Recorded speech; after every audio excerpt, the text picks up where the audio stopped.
ಸರ್ಪಗಳ ಶಾಪದ ಪರಿಹಾರವಾಗಿ ವಾಸುಕಿ ಬ್ರಹ್ಮ ಹೇಳ್ದಂಗೆ ತನ್ನ ತಂಗಿ ಜರತ್ಕಾರು ಮದುವೆನ ಮಾಡೋಕೆ ಯಯಾವರ ವಂಶದ ಜರತ್ಕಾರನ ಹುಡುಕ್ತಾ ಇರ್ತಾನೆ. ವಾಸುಕಿಗೆ ಯಯಾವರ ವಂಶದ ಜರತ್ಕಾರ ಸಿಕ್ಕಿದ್ರೂ ಸಹ ತನ್ನ ತಂಗಿನ ಕೊಟ್ಟು ಮದುವೆ ಮಾಡೋಕ್ಕಾಗ್ತಿರ್ಲಿಲ್ಲ. ಯಾಕಂದರೆ ಜರತ್ಕಾರ ಮದುವೆನೇ ಆಗಬಾರ್ದು, ಸನ್ಯಾಸತ್ವ ತಗೋಬೇಕು ಅಂತ ನಿರ್ಧಾರ ಮಾಡಿದ್ದ. ಯಾವಾಗ ಅವನು ತನ್ನ ಪಿತೃಗಳನ್ನ ಮಾತನ್ನ ಕೇಳಿ ನಿರ್ಧಾರನ ಬದಲಾಯಿಸ್ತಾನೋ ಆ ಕ್ಷಣಕ್ಕೋಸ್ಕರ ವಾಸುಕಿ ಕಾಯ್ತಾ ಇರ್ತಾನೆ. ಈ ವಿಚಾರ ವಾಸುಕಿಗೆ ಗೊತ್ತಾಗಿದ್ದ ತಕ್ಷಣ ತನ್ನ ತಂಗಿನ ಕರ್ಕೊಂಡು ಜರತ್ಕಾರು ಮಹರ್ಷಿಯ ಬಳಿ ಬಂದು ಮದುವೆ ಆಗೋದಕ್ಕೆ ಕೇಳ್ಕೊತಾನೆ. ಆಗ ಮಹರ್ಷಿ ಕೇಳ್ತಾನೆ, ನಾನು ಮದುವೆ ಆಗೋಕ್ಕೆ ಒಂದಷ್ಟು ನಿಯಮಗಳಿದ್ದಾವೆ, ಅದೆಲ್ಲ ನಿನಗೆ ಗೊತ್ತಿದೆಯಾ ಅಂತ. ಆಗ ವಾಸುಕಿ ಹೇಳ್ತಾನೆ, ನೀವು ಅಂದ್ಕೊಂಡಿರಂಗೆ ನಿಮ್ಮ ಹೆಸರು ನನ್ನ ತಂಗಿ ಹೆಸರು ಒಂದೇ ಆಗಿದೆ ಮತ್ತು ನಾನು ನನ್ನ ತಂಗಿನ ನಿಮಗೆ ಭಿಕ್ಷೆಯಾಗಿ ಕೊಡ್ತಾ ಇದ್ದೀನಿ ಅಂತ ಹೇಳಿದಾಗ ಮಹರ್ಷಿ ಮತ್ತಷ್ಟು ನಿಯಮಗಳನ್ನ ಹೇಳ್ತಾನೆ. ಅದೇನೆಂದರೆ, ನಾನು ನಿನ್ನ ತಂಗಿನ ಪೋಷಣೆ ಮಾಡೋ ಜವಾಬ್ದಾರಿ ತಗೊಳ್ಳಲ್ಲ ಅಂದಾಗ ವಾಸುಕಿ ಹೇಳ್ತಾನೆ, ನನ್ನ ತಂಗಿನ ನಾನೇ ಪೋಷಣೆ ಮಾಡಿ ನಿಮ್ಮನ್ನು ಸಹ ನಾನೇ ಪೋಷಣೆ ಮಾಡ್ತೀನಿ ಅಂತ ಹೇಳ್ತಾನೆ.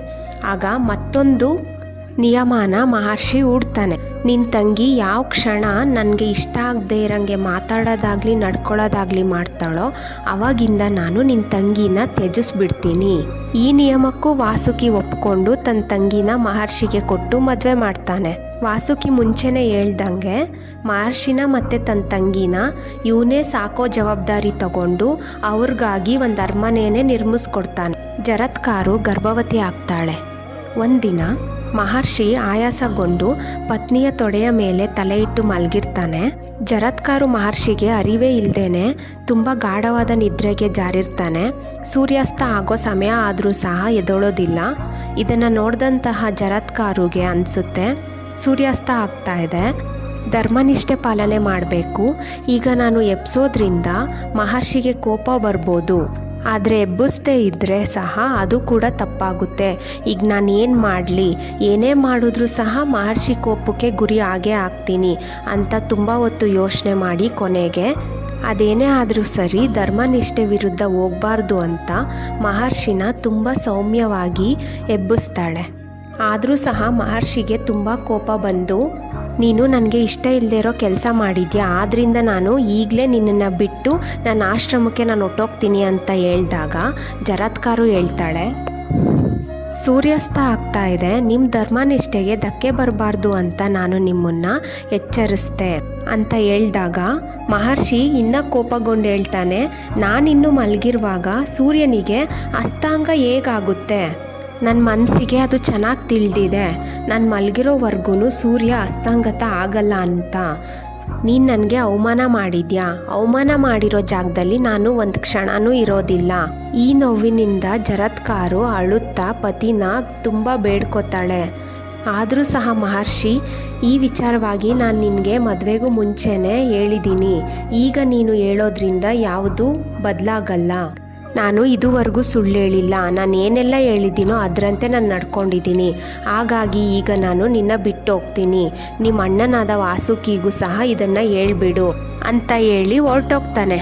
ಗಂಡ ಬಿಟ್ಟೋಗಿದ ತಕ್ಷಣ ನಾಗಕನ್ಯೆ ತನ್ನ ಅಣ್ಣ ವಾಸುಕಿಗೆ ಎಲ್ಲ ವಿಷಯನ ಹೇಳ್ತಾಳೆ. ವಾಸುಕಿಗೆ ತುಂಬ ಬೇಜಾರು ಮತ್ತು ಆತಂಕ ಆಗುತ್ತೆ. ಯಾವಾಗ ಜರತ್ಕಾರು ಗರ್ಭವತಿ ಆಗಿರೋ ವಿಷಯನ ಕೇಳ್ತಾನೋ ಆಗ ಅವನಿಗೆ ಸ್ವಲ್ಪ ನಿರಾಳ ಆಗುತ್ತೆ. ಅದ್ರ ಜೊತೆ ಅನುಮಾನ ಕೂಡ ಇರುತ್ತೆ. ಅಣ್ಣನ ಮುಖಭಾವನೆಯನ್ನು ಅರ್ಥ ಮಾಡ್ಕೊಂಡಂಥ ಜರತ್ಕಾರು ನಾಚಿಕೆಯಿಂದ ಅವಳ ಪತಿ ಹೇಳ್ದಂಥ ಮಾತನ್ನು ತನ್ನ ಅಣ್ಣಂಗೆ ಹೇಳ್ತಾಳೆ. ನನ್ನ ಗರ್ಭದಲ್ಲಿ ಆಸ್ತಿ ಎಂಬ ಮಗ ಇದ್ದಾನೆ, ಅವನು ಸಾಮಾನ್ಯನಲ್ಲ, ಮುಂದೆ ದೊಡ್ಡ ಮೇಧಾವಿ ಆಗ್ತಾನೆ, ಇವನಿಂದ ಸರ್ಪಕುಲದವ್ರಿಗೆ ಶುಭ ಆಗುತ್ತೆ, ನೀನು ಚಿಂತಿಸಬೇಡ, ನನ್ನ ಪತಿ ಹೇಳಿರೋದು ನಿಜ, ಅವ್ರ ಮಾತು ಎಂದೂ ಸುಳ್ಳಾಗಲ್ಲ. ಇದನ್ನು ಕೇಳಿದ ವಾಸುಕಿಗೆ ತುಂಬ ಸಂತೋಷ ಆಗಿ ತನ್ನ ತಂಗಿನ ಸತ್ಕಾರ ಮಾಡ್ತಾನೆ. ಸ್ವಲ್ಪ ದಿನಗಳಾದಮೇಲೆ ಜರತ್ಕಾರು ಆಸ್ತಿ ಎಂಬ ಮಗನಿಗೆ ಜನ್ಮ ಕೊಡ್ತಾಳೆ. ಜರತ್ಕಾರು ಮಹರ್ಷಿ ಹೇಳ್ದಂಗೆ ಆಸ್ತಿ ಚಿಕ್ಕ ವಯಸ್ಸಲ್ಲೇ ತುಂಬ ಬುದ್ಧಿವಂತ ಆಗಿರ್ತಾನೆ. ರಾಜ ಜನಮೇಜಯ ಸರ್ಪಯಾಗದ ಬಗ್ಗೆ ತಿಳ್ಕೊಳ್ಳೋಕೆ ಬ್ರಾಹ್ಮಣ ಸಮುದಾಯದವ್ರನ್ನ ಕೇಳಿದಾಗ ಬ್ರಾಹ್ಮಣೋತ್ತಮರು ಸರ್ಪಯಾಗದ ವಿಧಿವಿಧಾನಗಳನ್ನ ತಿಳಿಸಿ ಹೇಳ್ತಾರೆ, ಇದನ್ನು ನಿನ್ಬಿಟ್ಟು ಇನ್ಯಾರೂ ಮಾಡೋಕ್ಕೆ ಸಾಧ್ಯ ಇಲ್ಲ. ಆಗ ಜನಮೇಜಯ ಕಾರಣ ಕೇಳ್ತಾನೆ, ಯಾಕೆ ನಾನೇ ಮಾಡಬೇಕು ಅಂತ. ಆಗ ಮಂತ್ರಿಗಳು ಜನಮೇಜಯನ ತಂದೆ ಪರೀಕ್ಷಿತ ಮಹಾರಾಜನ ಸಾವು ಹೇಗಾಯಿತು ಮತ್ತು ಅದಕ್ಕೆ ತಕ್ಷಕ ಅನ್ನೋ ಸರ್ಪನೇ ಕಾರಣ ಅನ್ನೋದನ್ನು ತಿಳಿಸ್ತಾರೆ. ಆಗ ರಾಜ ಜನಮೇಜಯ ಸರ್ಪಯಾಗ ಮಾಡೋಕ್ಕೆ ನಿರ್ಧಾರ ಮಾಡಿ ಯಾಗಕ್ಕೆ ಬೇಕಾದ ಎಲ್ಲ ಸಿದ್ಧತೆ ಮಾಡಿಕೊಂಡು ಯಾಗ ಶುರು ಮಾಡ್ತಾನೆ. ಸರ್ಪಯಾಗದಲ್ಲಿ ಪುರೋಹಿತರು ಪ್ರತಿಯೊಂದು ಸರ್ಪದ ಹೆಸರು ಹೇಳಿ ಸ್ವಾಹ ಅಂತ ಹೇಳ್ತಿದ್ದಂಗೆ ಆ ಸರ್ಪಗಳು ಅಗ್ನಿಕುಂಡಲಕ್ಕೆ ಬಂದು ಬೀಳ್ತಿದ್ವು. ಈ ವಿಚಾರನ ತಿಳಿದಂಥ ತಕ್ಷಕ ತನ್ನ ಪ್ರಾಣ ಉಳಿಸ್ಕೊಳ್ಳೋಕೆ ಇಂದ್ರನ ಬಳಿ ಹೋಗಿ ತನಗೆ ಬಂದಿರೋ ಕಷ್ಟನ ಹೇಳ್ಕೊಂಡು ಸಹಾಯ ಕೇಳ್ತಾನೆ. ಆಗ ದೇವೇಂದ್ರ ತನ್ನ ಅರಮನೆಯೇ ಸುರಕ್ಷಿತ ಜಾಗ ಅಂತ ನಿರ್ಧಾರ ಮಾಡಿ ತಕ್ಷಕನಿಗೆ ಹೇಳ್ತಾನೆ, ನಿನಗೆ ಯಾವುದೇ ಸಮಸ್ಯೆ ಬರಲ್ಲ, ನೀನಿಲ್ಲೇ ವಾಸವಾಗಿರು ಅಂದಾಗ ತಕ್ಷಕನಿಗೆ ತುಂಬ ಖುಷಿಯಾಗಿ ದೇವೇಂದ್ರನ ಅರಮನೆಯೇ ವಾಸಸ್ಥಾನ ಮಾಡ್ಕೋತಾನೆ. ವಾಸುಕಿ ತುಂಬ ಭಯಪಟ್ಟು ತನ್ನ ತಂಗಿ ಜರತ್ಕಾರು ಬಳಿ ಬಂದು ಸರ್ಪಯಾಗದಿಂದ ತನ್ನ ದೇಹ ಮತ್ತು ಮನಸ್ಸಿಗೆ ಆಗ್ತಾ ಇದ್ದಂಥ ನೋವನ್ನೆಲ್ಲ ಹೇಳಿ ಇದಕ್ಕೆ ಪರಿಹಾರವಾಗಿರೋ ಅವಳ ಮಗನ ಸಹಾಯ ಕೇಳ್ತಾನೆ. ಇದಕ್ಕೆ ಸರಿ ಎಂದು ಜರತ್ಕಾರು ತನ್ನ ಮಗನ ಬಳಿ ಹೋಗಿ ನಡೆದಂಥ ಪ್ರತಿಯೊಂದು ವಿಚಾರನ ಹೇಳಿ ಸರ್ಪಯಾಗದಿಂದ ನಮ್ಮೆಲ್ಲರನ್ನ ನೀನೇ ಕಾಪಾಡಬೇಕು ಮಗು ಅಂದಾಗ ಆಸ್ತಿಕ ಹೇಳ್ತಾನೆ, ಅಮ್ಮ ನೀನು ಏನು ಯೋಚನೆ ಮಾಡಬೇಡ, ನಾನು ಅವರನ್ನು ಕದ್ರುವಿನ ಶಾಪದಿಂದ ಕಾಪಾಡ್ತೀನಿ. ನನ್ನ ಮಾವ ವಾಸುಕಿನೂ ಸಹ ನಾನೇ ಸಮಾಧಾನ ಪಡಿಸ್ತೀನಿ ಅಂತ ಹೇಳಿ ಮಾವನ ಬಳಿ ಹೋಗಿ ವಾಸುಕಿ ಮನಸ್ಸನ್ನು ನಿರಾಳ ಮಾಡ್ತಾ ಹೇಳ್ತಾನೆ, ನನ್ನೆಲ್ಲ ಪ್ರಯತ್ನಗಳಿಂದ ನಿಮ್ಮೆಲ್ಲರನ್ನ ರಕ್ಷಣೆ ಮಾಡ್ತೀನಿ. ಈ ಮಾತು ಸತ್ಯ, ನಾನು ಇಲ್ಲಿವರೆಗೂ ಯಾವತ್ತೂ ಸುಳ್ಳು ಹೇಳಿಲ್ಲ. ಹಾಗಾಗಿ ನೀವು ನನ್ನ ಮಾತನ್ನು ಪೂರ್ತಿಯಾಗಿ ನಂಬಿ ಈಗಲೇ ನಾನು ಜನಮೇಜಯ ರಾಜ ಮಾಡ್ತಿರೋ ಸರ್ಪಯಾಗಕ್ಕೆ ಹೋಗ್ತೀನಿ ಅಂತ ಹೇಳಿ ಆಸ್ತಿಕ ಹೊರಟ. ಆಸ್ತಿಕನನ್ನು ದ್ವಾರಪಾಲಕರು ತಡೆ ಹಿಡಿತಾರೆ.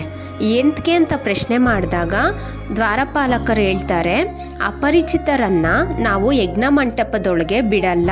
ಆಗ ಆಸ್ತಿಕ ಯಜ್ಞ ಮಂಟಪದ ಹೊರಗಡೆ ನಿಂತ್ಕೊಂಡು ಜೋರ್ ಧ್ವನಿಯಿಂದ ಸರ್ಪಯಾಗದ ಬಗ್ಗೆ ಹೊಗಳೋಕೆ ಶುರು ಮಾಡ್ತಾನೆ.